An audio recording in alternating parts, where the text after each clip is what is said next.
أعوذ بالله من الشيطان الرجيم بسم الله الرحمن الرحيم وصلى الله وسلم وبارك على خاتم الأنبياء والمرسلين صلى الله عليه وسلم وعلى آله وصحبه أجمعين. Chers frères, chers sœurs, assalamu alaikum wa rahmatullahi wa barakatuh. Je tiens d'abord à m'excuser pour le petit problème de voix que j'ai depuis quelques jours. Donc je vais essayer d'être le plus clair possible, Inch'Allah, dans cette courte intervention qui va avoir pour thématique le problème et la maladie de la jalousie, qui est malheureusement, il faut le reconnaître, quelque chose de trop fréquemment vécu par un certain nombre de nos frères et nos sœurs, et particulièrement au sein de notre communauté, malheureusement. Donc nous allons, bi'idhnillah azza wa jalla, revenir sur 2-3 points essentiels dans cette courte intervention qui sera donc relative au danger de la jalousie. Tout d'abord, il faut rappeler bien évidemment que la jalousie se définit par le fait de souhaiter la disparition des bienfaits dont les autres ont été comblés. Il y a une mauvaise jalousie dans le fait, par exemple, de dire « Ah, mon voisin a une belle voiture, j'aimerais avoir la même ». Ça, c'est une chose qui peut être acceptable. La jalousie intervient malsaine. Elle intervient à partir du moment où je dis « Ah, mon voisin a une belle voiture, j'aimerais avoir la même et j'aimerais que lui ne puisse plus l'avoir ». Voilà quel est le début de la maladie de la jalousie. Cela concerne en général aussi bien les bienfaits que le jaloux envie pour lui-même, pour les autres. Ainsi, la jalousie est bien évidemment interdite et blâmable en islam, et quant au fait de désirer le bienfait d'une personne sans pour autant vouloir que celui-ci ou que celle-ci disparaisse, ceci est une forme de concurrence qui est saine et autorisée en islam. Les causes de la jalousie, c'est déjà l'animosité et la haine, il faut le rappeler. La jalousie, c'est l'animosité et la haine, subhanallah. Le jalousie ne peut pas avoir de présence et de place dans le cœur d'un croyant et d'une croyante. La deuxième des causes, c'est l'ignorance des conséquences de ses actes, c'est-à-dire l'ignorance que la personne va avoir en ignorant les conséquences spirituelles que le sentiment de la jalousie va exercer sur son âme et sur sa foi. Bien sûr, la jalousie est également une démonstration de la faiblesse de la foi, puisque quelqu'un qui a une foi qui est forte ne peut pas ressentir le sentiment de la jalousie, car il sait ou elle sait que Allah Azza wa Jal lui a prédestiné son destin et son rizq, et son abondance et ses bienfaits. C'est un manque de certitude face au décret d'Allah Azza wa Jal, à sa prédestination et à sa sagesse. C'est ce que nous venons d'expliquer. La jalousie correspond à un manque de foi, mais aussi à un manque de certitude. Cette jalousie engendre également, l'amour du pouvoir, une certaine étroitesse d'esprit, et la peur de ne pas atteindre ses buts.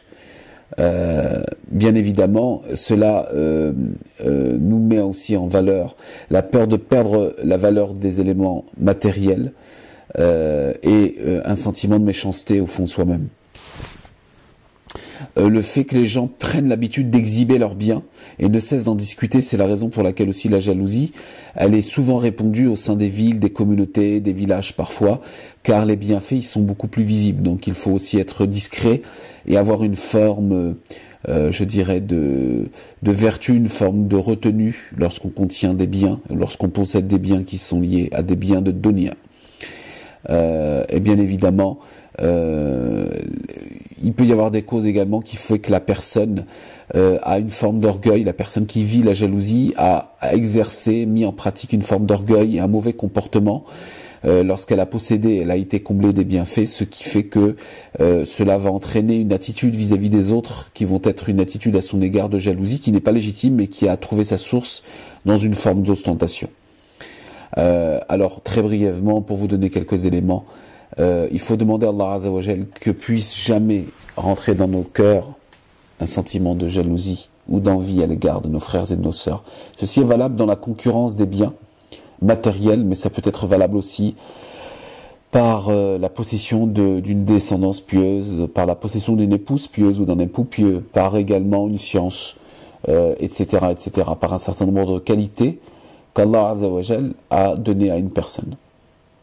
Il faut que le croyant réalise qu'en étant jaloux, il conteste la prédestination d'Allah Azza wa Jal. Donc ça, il faut être conscient, de par sa foi, que c'est une contradiction de la foi. Quelqu'un qui est jaloux ne fait pas partie des vrais croyants, parce que la communauté des vrais croyants, elle souhaite le bien pour son frère. Et ça, c'est une condition mentionnée dans plusieurs hadiths du prophète sallallahu alayhi wa sallam. La yu'minu ahadukum hatta yuhibba li akhihi ma yuhibbu li nafsihi. Nul ne croit parmi vous jusqu'à ce qu'il aime pour les autres ce qu'il aime pour lui-même. Enfin, bien évidemment, prendre conscience que c'est un comportement qui est issu et insufflé par Shaitan et Iblis, la'anahullah, et qui est le premier défaut, la première maladie que Shaitan a manifesté devant son Seigneur, comme vous le savez. Se rappeler également qu'avec une attitude de jalousie, on se met Allah Azza wa Jal en affront puisqu'on s'oppose par la jalousie à un croyant. Et sachez, rappelez-vous que les croyants sont les alliés d'Allah. Les vrais croyants sont les alliés d'Allah. Awliya Allah Azza wa Jal, la khawfun alayhim wa lahum yahzanun. Les croyants, il n'y a point d'inquiétude à avoir sur eux et ils ne seront jamais attristés. Donc celui qui s'oppose par une jalousie malsaine à la situation de son frère ou sa sœur s'oppose à Allah Azza wa Jal. Bien évidemment, le croyant et la croyante, l'envieuse doit faire preuve de miséricorde envers sa personne, envers la personne qui l'envie. En effet, c'est une maladie qui engendre des séquelles qui sont peu agréables à vivre pour la personne qui finalement vit la jalousie ou qui la met en action, telles que l'angoisse, le regret, la dépression et l'insatisfaction perpétuelle, subhanallah. Donc c'est une chose qui n'est pas agréable à vivre. Et se rappeler également que celui qui élève et celui qui rabaisse également, c'est autre qu'Allah Azza wa Jal. Donc c'est une chose qui est importante. Se rappeler également que chaque âme ne quittera jamais ce bas monde qu'après avoir reçu la destination et la subsistance, excusez-moi, qu'Allah Azza wa Jal lui a prédestiné, après que celle-ci ait atteint son terme. Il faut aussi se rappeler le châtiment d'Allah, se rappeler que la jalousie est la cause de beaucoup de mal sur terre, que la jalousie est finalement une victoire de l'ego sur soi-même. Comprendre qu'en manifestant de la jalousie, on n'obtiendra jamais d'autre que l'humiliation, le blâme et la honte.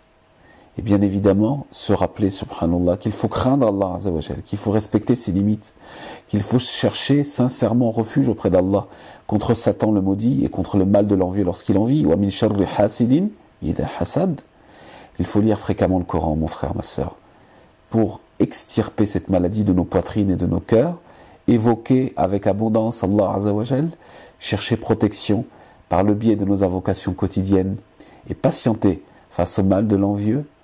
Pour toi, mon frère, ma sœur, qui est victime de jalousie, patiente face à la ruse du jaloux, car ton endurance va finir par l'anéantir, tel un feu qui s'éteint s'il ne trouve pas de quoi brûler. Et il faut avoir une confiance totale en Allah Azza wa Jal. Ne pas se préoccuper de l'envieux, ne pas penser à lui en faisant et faire en sorte de l'oublier à jamais. Il faut le plaindre et faire dua pour lui. Bien évidemment, offrir une aumône, faire des cadeaux, faire preuve de bienfaisance envers cette personne afin d'éteindre le feu de la jalousie qui brûle dans son cœur. Mais cela est bien évidemment très difficile. وَمَا يُلَقَّاهَا إِلَّا الَّذِينَ صَبَرُوا. Dieu nous dit Jalla wa ala, dans la sourate 41 au verset 31, Dieu nous dit, écoutez cette parole, وَمَا يُلَقَّاهَا إِلَّا الَّذِينَ صَبَرُوا وَمَا يُلَقَّاهَا إِلَّا ذُو حَظٍّ عَظِيمٍ.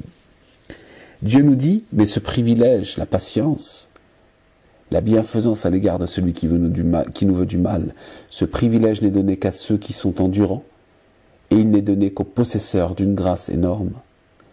Et donc il faut essayer, bi'idhnillah Azza wa Jal, de se reposer sur Allah Azza wa Jal, de demander à ce que Dieu nous guérisse de la maladie de la jalousie et qu'il accorde la patience à celui qui en est la victime. Mes chers frères, mes chères sœurs, faisons preuve de modestie envers les gens. En réalité, cela va être plus à même de pouvoir réunir les cœurs et de ne jamais laisser la place à la haine dans nos cœurs. Barakallahu fikoum d'avoir été attentif à ce petit et ce bref rappel. Je m'excuse une fois de plus pour la qualité un peu maladive et un peu maladroite de ma voix. As'alullah Azza wa Jal an yashfiyana jami'an. J'implore Allah Azza wa Jal qui nous guérisse tous de la maladie de la jalousie et de toutes les maladies qui polluent nos cœurs et nos poitrines. Wa barakallahu fikum pour votre écoute et à très bientôt pour une prochaine intervention. Wassalamu alaikum wa rahmatullahi wa barakatuh.